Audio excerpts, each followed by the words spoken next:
Hello, and welcome back to Invitation to Puzzles, where today we have a giant Heyawake by Bachelor Seal. Okay, now I know some of you are going to say right away, it's not that giant of a Heyawake. Well, sure, you could have. There are much bigger ones, but this one's quite big for us. So still, I think we can handle it. Maybe, possibly. Let's find out, I guess. So think this should not be the first Heyawake that's going up on the channel. If this is the first Heyawake that's going up on the channel, I've made a huge mistake. But now everything blurs together, so now I'm not sure.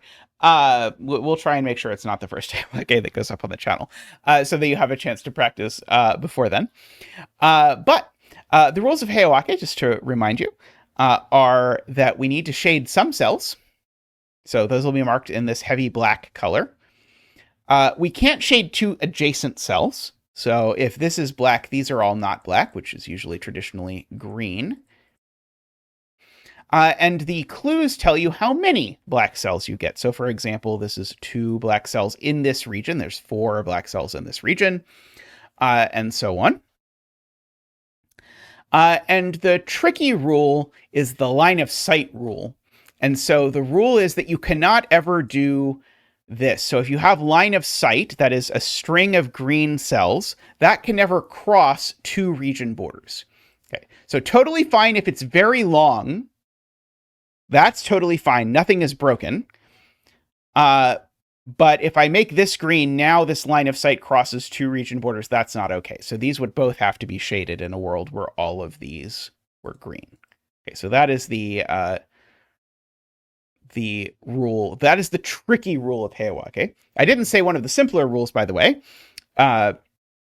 which is that all the green cells need to be one connected mass.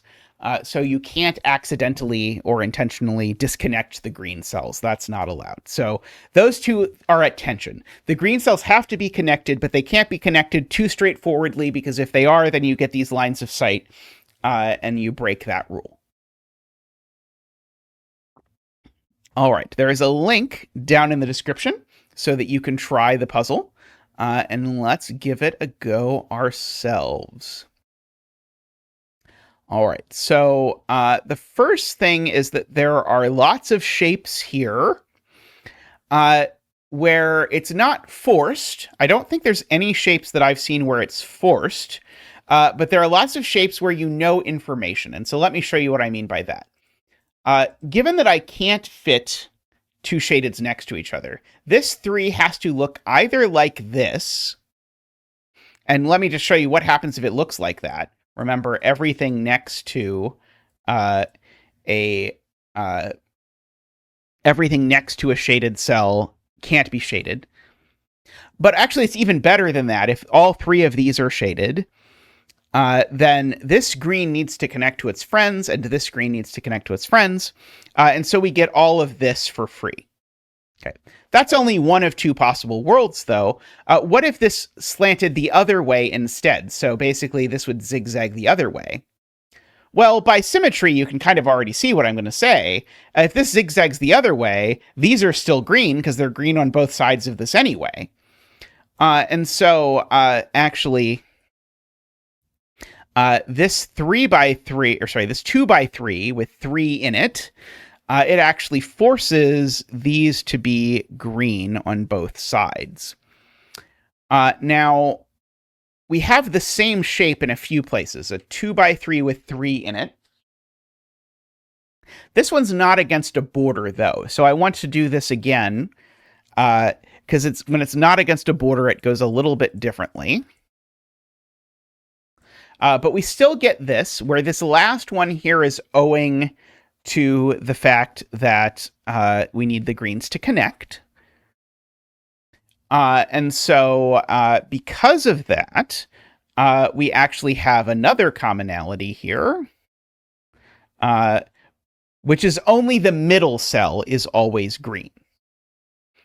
Okay. I don't have sort of the extra green cell here. That was from being on the border, from the fact that it needed to escape. It has a lot of directions it can escape when it's in the middle, but we can at least green those.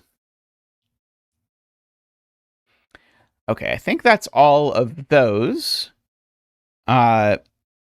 You might have noticed, by the way, what happened when I highlighted that example. Good on you if you did. We'll talk about it in a second. But before we do that, I want to point out that this 2x4 is actually very similar in that there's only two ways you can fit 4 in a 2x4, which are that way and that way. And either way, you can convince yourself those are always green, because there's two sorts of cells. If you look at the left and look at the right, one of you won't pass this class or something. You look to your left and look to your right here, you can see that that one touches a black, so it's green. And this one is needed to connect this green to this green. Likewise over here. So you get the same shape of commonality, where you end up with sort of the middle piece being forced. Okay, so that was pretty good. So on to what I noticed over here. And there's a lot of different ways that I could explain this. But basically, what I saw over here is I filled this in and then we carefully went over it. But I noticed that if I fill this in this way, this 4 becomes impossible. Because this 4 now suddenly needs to have 4 cells shaded in this 2x3. Well, basically what we've done this whole puzzle so far is repeatedly say the idea that you can't have more than 3 shaded cells in a 2x3. And they have to look like something very specific. So in fact, that method doesn't work. Okay. Here's a different way to say the same thing. I need to shade one of these 2 cells because I can only possibly fit 3 cells over here. So one of these 2 needs to be shaded, and whichever one is shaded, it tells me this 3 doesn't look like this. So this 3 always looks like this. That is the upshot of all of that. Now, I should probably tell you the secret of 4s. Which is, I think this is the non-obvious deduction. Like, not to say that everything we've done so far is obvious, but the things that, I think this is the hardest one to figure out yourself. Oh, why did I ungreen that cell? Oh, because it was connected over here. Okay, got it. Okay, that was supposed to be green because of this middle piece. Which is that if I have a 3x3 with 4 shaded cells in it, it doesn't work if I shade this cell. And it takes a minute to figure out why. But basically, imagine you did shade this cell. Well, now you've got 5 cells here, and I need to shade 3 of them. And because they're just a giant line, they have to be those 3. And the problem is you've now disconnected this green from its friends. And so the point is, in a 3x3 with 4 shaded cells in it, you actually can never shade any of these cells because this is symmetric. I didn't do anything that cared that it was this cell and not that one. So all of these are always unshaded in a 4x4, or sorry, in a 4 in a 3x3. And so actually you could do that over here as well. And so basically what this means once you've done that is you only get 1 more green cell. And everything else is shaded. And that's very powerful. Because, for example, I'm going to tell you I can't put the green cell here. Because if I do, I have to shade everything else. And look what that does. It shades those and creates this, this bad pattern. Okay. And so I can't shade this, or can't make this the unshaded one. And so it's shaded. The other way you can phrase this, if you want, is one of these 3 is unshaded. And there's only 1 unshaded to go around, and so therefore these are both shaded. So you can fill in those. Whichever way you like best, I'm not picky. Okay, so now this 2, I could have filled this, or I could have noted this in my section before when we did the 3x2s. 2x2s have a similar thing where there's only 1 way you can fill them in, and this green cell tells me which of the 2 ways to do it. And so we get all of that done. Okay. possibly have this be green. That feels really bad, but it's possible, I think. As far as I can tell, I think it's possible. So, let's see. This 4 is very suspicious to me. Basically, as soon as I don't shade this cell, then I get all of these being green, and then that shades some more cells. But I can quite possibly... Oh, yes, I can definitely do better. This is much easier. This green needs to get out, so that's green. This is a 1, so that's black. And we have our first instance of the border rule, which, fair warning, is very difficult to scan. This is the hardest part of Heyawake, is learning to see, this is a green followed by 2 greens, and if I make this green, that's too much line of sight. So that's black, and then that's green, and then that's green. Okay. And now connectivity comes back, because now this green plus is now isolated except for this. It needs to get out of this inlet, and that can only do that by greening that cell, which then makes both of those black because of the 4. And now that is going to chase a lot of stuff, because now this green needs to get out and that green needs to get out. And so lots of stuff happens just by nature. Okay, this 3 is now forced. It wasn't forced before, but now that I've unshaded all of this, now it's forced. Because basically this is telling me I need to shade 3 out of these 5. It's basically the same as 3 in a 1x5, if you picture what that would look like. I basically can't unshade this, because if I unshade this, let me just show you. If I unshade this, I need to shade 3 cells in here. And it's not going to work, because I can only shade 1 of every pair of adjacent cells. So in fact, that's always shaded. And now I've got to shade 2 of these. Well, if I shade that one, that's just a disaster. So that's unshaded, and those 2 are shaded. And so we get sort of this percolation around of that, basically. Again, I sort of think of it as you have to pick 3 numbers, no 2 of which are consecutive out of 1, 2, 3, 4, 5. You've got to pick 1, 3, and 5, or you run out. Okay, that green needs to get out, so that's green.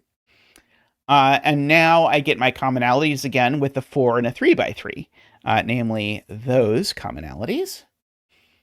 And I see 3 cells I can't shade, because if I shade these 3 cells, that would create a trapped green, and so therefore the other 2 are shaded. Let's see.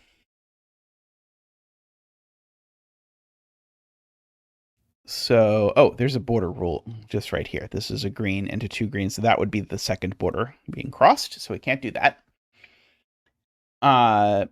Okay, now we've got a plus sign again that has to get out. Oh, we've got a double plus sign here that has to get out. Connectedness is suddenly doing all the work. So that's got to be green, and now we've definitely got a border rule here, because there's a green into a green. And now we have 3 in this 2x3. And so we get our commonalities, because this is the same as against a border. So this is the same as the first one we did over here, where those are going to be green. We're just going to make that black and that green because of the 1. And now this 2x3, I have to choose how I'm going to do it. One of the 2 ways, and that way breaks. Because if I do that, I've now isolated this green. So I have to do it the other way, to do it that way instead. Okay. And rinse repeat what I just said again here. Now we've got 3 in this 2x3. So those are both green.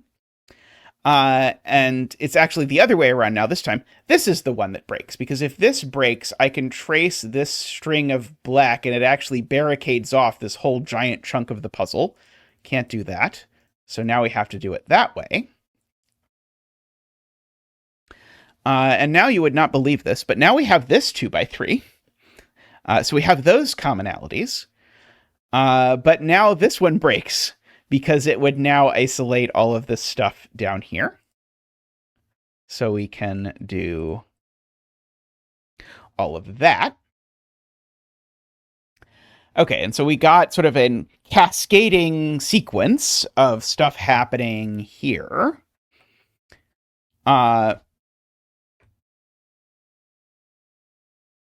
Okay. There's probably a border rule I did not see. There is a border rule I did not see, namely here. This is the hardest one for me to see. If this is green, then we go green, green, green, green, and now that is straight across this. So I need to block that line of sight. And now this green needs to connect to its friends. Now this 4 needs to get to 4. And so that goes on. That's got to be green, because if this isn't green, then... or sorry, because if this is black, it's the only one I'm getting in this area that's supposed to have 2. Okay, and now, again, the sort of 2 out of 3 rule that I always talk about. I can't shade both of these, because if I do, I create this being disconnected, so that's shaded. Likewise, I can't shade this because it would be the only one in the 2x2. I can't shade both of those 2 because it would create an isolated black cell, so I have to shade that one. Now that's unshaded because of that, which makes that go over there. And now if you look at it, look at that border rule just cleanly set up there. This is so well set. Green through a wall, need to block the line of sight. Okay, need connectedness, and then we need the second of the 2.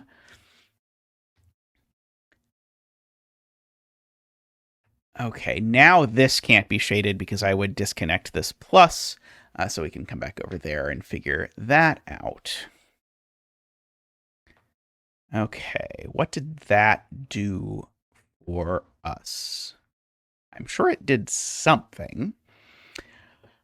So here's a sort of fancy trick that you can do now, which is to say, this is actually, if I put this 2 together with this 1, that's just 3 in a 2x3 again, just phrased slightly differently, but it doesn't even actually carry any more meaning to have them separated. And so my commonality there is the green in the middle on both sides.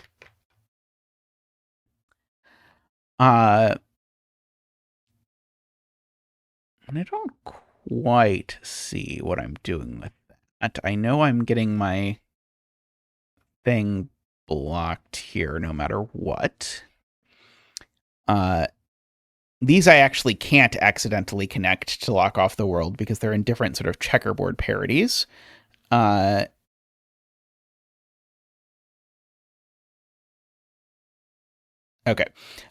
This 5 is interesting. I didn't give it its proper due. I need to shade 5 cells in here. Well, I can shade at most one of these 2. And therefore I need to shade 4 in this 2x4. At least, but 4 is also the most I can do. But that's the same as the 4 in a 2x4. So that actually gives me my green commonalities, if you want. But now this has to be shaded because I can fit at most 4 there. And now actually I know what 4 it is. Okay, and this green needs to connect to its friends. This green comes up here. This 4 now only has 4 cells left. We can green all of these, and then we can also green the pokey outy bits where the connectedness happens.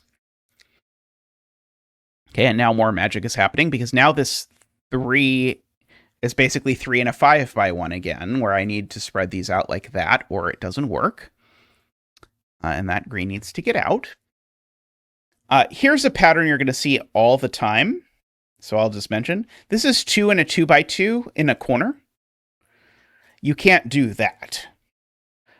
Because if you do that, now this is isolated. So 2 and a 2x2 in a corner is actually forced. It's always that. And you see that used to resolve things all the time. That green gets out owing to connectedness, and this little green mess needs to get out as well. And now I've got 3 and a 2x3, so those are both green. And it went unremarked upon, but this 4 actually was 4 and a 3x3, so that gave me all of those, but that actually means this 4 is actually now just done. It's just that. Now, be careful about long walls like this. So this long wall wants to connect, and if it does, if this is black or this is black, that actually disconnects the world because now this green is trapped. It's trapped in a big area. It might not realize it's trapped right away, but it will eventually realize it, and it will be mad at you. Very mad. So we have to make both of those green. At which point now my 2 in this giant area is suddenly very restrictive because now it's only that and no other option. This is green because of the connectedness, and now we've got a border rule set up there beautifully. This is green because otherwise I'd isolate that cell, and this is green because otherwise I'd isolate that little chunk. And now this 3 and 2x3 again does not look like that. Because that would disconnect the upper piece. So instead, it looks like that. And here's a 2 and 3 cells, basically. So it's got to be that. Okay. I'm checking to see if there's any border rules floating around here. I do see now, actually, this 3 and 2x3 now has appeared, and so that is ruled out by commonality. That's the middle of my 3 and 2x3, so that's actually my last shaded cell over there. I know one of these 2 is shaded. I don't think that gets me... Oh, I do see this plus sign is in danger. So I have to green that to be its hero. I feel moderately confident I'm missing a border rule somewhere over here or something.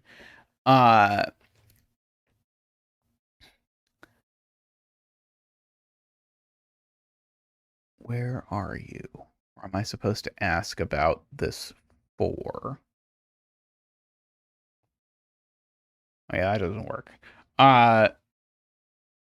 If I shade this, it breaks. And so there's a trial mode feature here. I'll show you. Let me make sure this looks reasonable. Yeah. There's a button here that says trial mode. If you want to look at what something looks like what if I did shade this cell? What would happen? Well, then the 4 would look like this. And why is that a problem? Well, that's a problem because now this green plus sign is now completely sealed in. So you can hit the reject trial and do it. It's very useful. Sorry, let me double check that I put this back in the reasonable place on the screen. It's very useful for visualizing that sort of thing if you're not sure, or it's very useful for explaining. So this can't be shaded. It actually will disconnect the world. So that's unshaded. And now that creates a border rule here and a border rule not there. Not there, Zeta. And a border rule here that now this 4 I can just fill in because remember, there's only 2 options. So once you know anything, you know everything.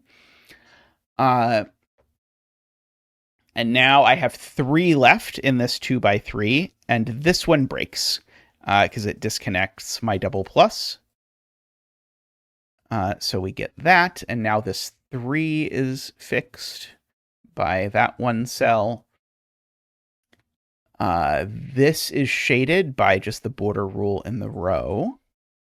This is unshaded because I need to get this green out somehow.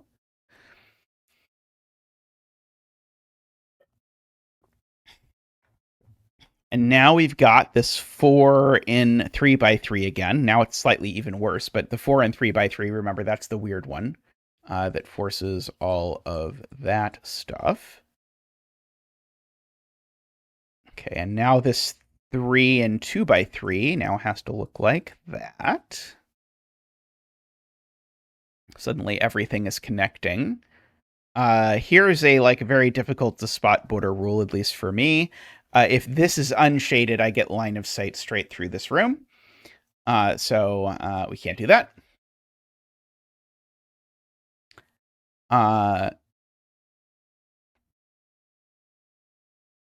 Oh, if I shade this, it immediately locks in a bunch of green again. And so now I have line of sight, or I almost have line of sight here. So that's got to be black.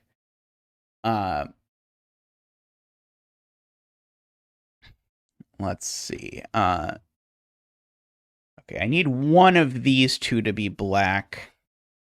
And so the thing to notice that this shows up fairly often as well, whichever of these two is black, it means this cell can't be black.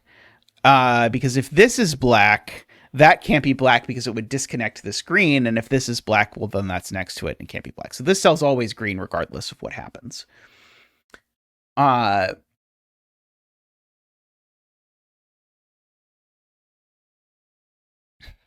Okay. There's a big flurry of activity all over. So there's a border rule waiting for us to miss over here. This being black would just disconnect everything. That creates another border rule there, which resolves that 3 once I undo and put it in the right place.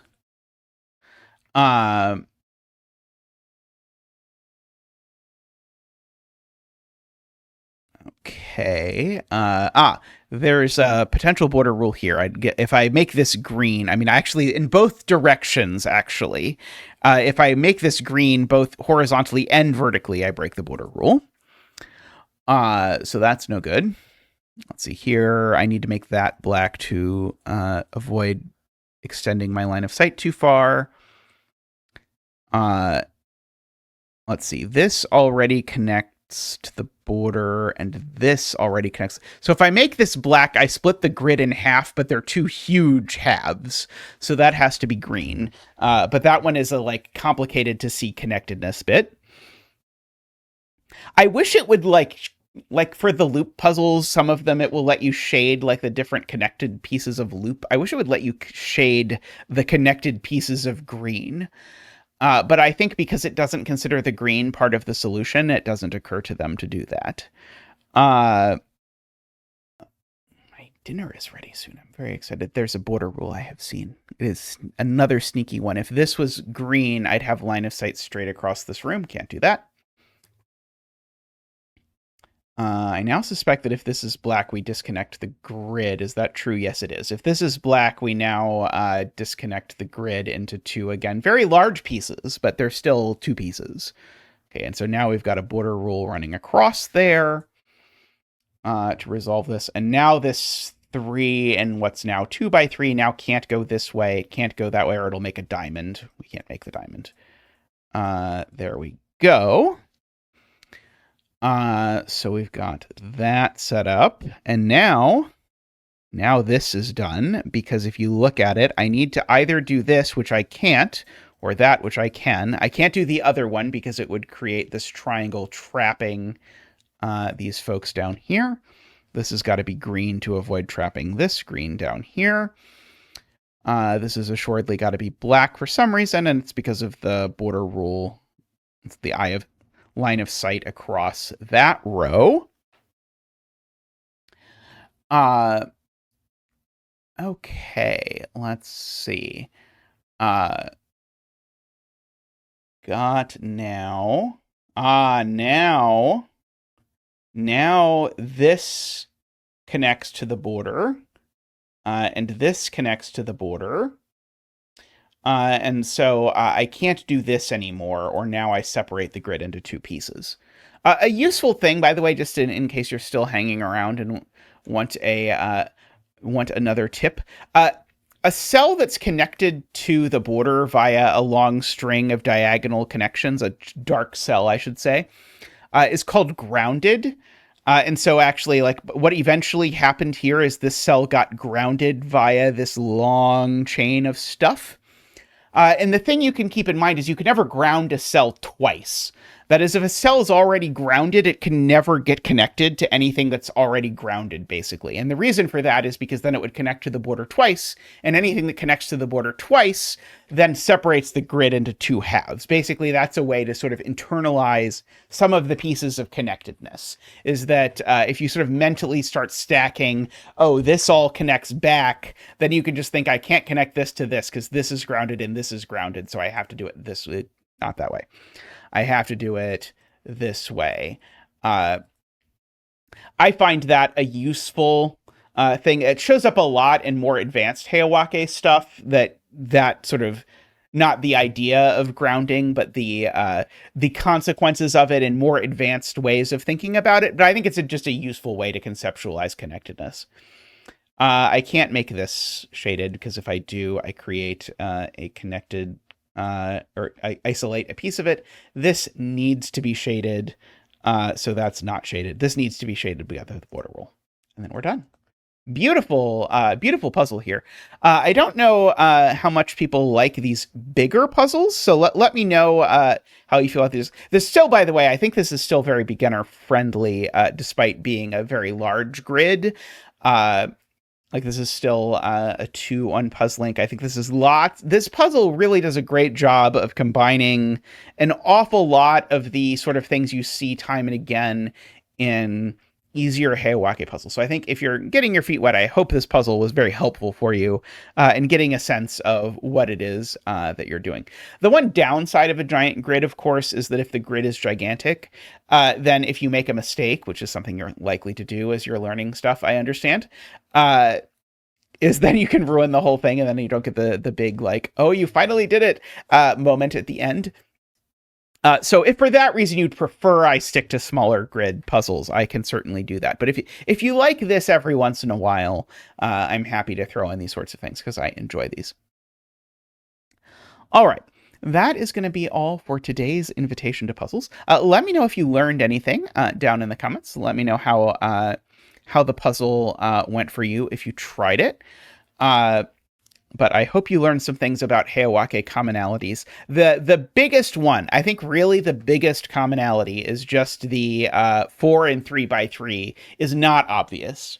And you can play with Heyawake quite a lot before realizing it. I think it's one I did like at one point eventually notice myself, and I've certainly seen people notice it themselves, but it doesn't scream at you that like, oh, I bet this is restricted in the way that it is. All right. Please do like the video. Please leave a comment. And please consider subscribing if you haven't yet. And if you want to support the channel, I would love very much for you to do that. And you can do that through YouTube, Patreon, or Ko-fi. We thank all our supporters in everything we do. Also, if you haven't noticed, we also do Let's Plays of Blueprints and other games. So if you want to check those out, or if you want to check out the streams where we do puzzles like this, by all means, please do. Anyway, thanks for watching. Bye for now.